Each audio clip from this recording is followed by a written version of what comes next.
السلام عليكم ورحمة الله وبركاته.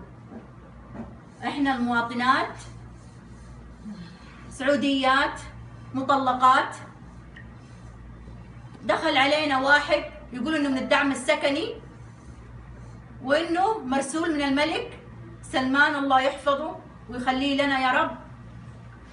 فلما قلنا له احنا دخلنا على البريد الالكتروني وسجلنا، قال لا هذا انتهى التسجيل من ايام الملك عبد الله.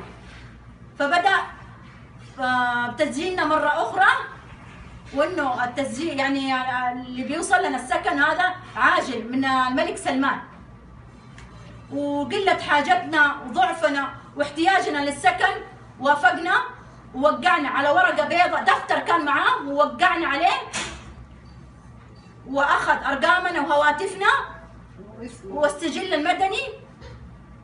وبعدين بعد شهرين اتصل علينا قال لنا عليكم حكم ب1,300,000.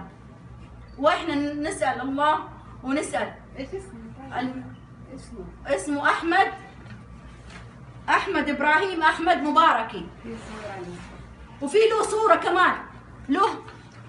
هذا هو القرار بالتنفيذ لفاطمة، ويختار الضعفاء والمطلقات حتى ينصب عليهم، وهذول المجموعة كلهم نفس الطلب.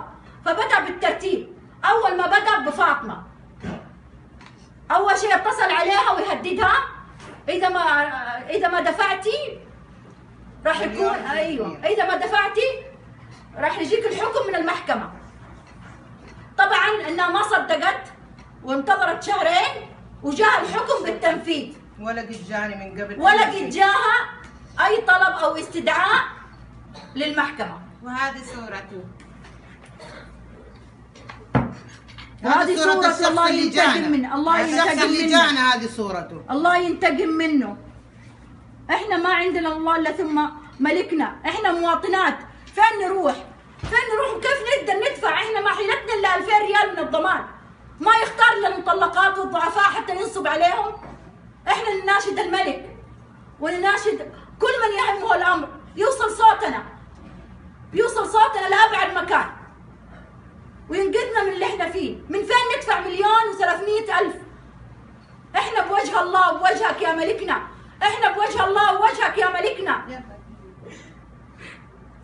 هذه المتضررة الأولى اللي جاب لها حكم على طول ب1,300,000 تنفيذ حكم. وانا عندي 3 عيال اعولهم، عندي صك اعاله. وانا اتصل علي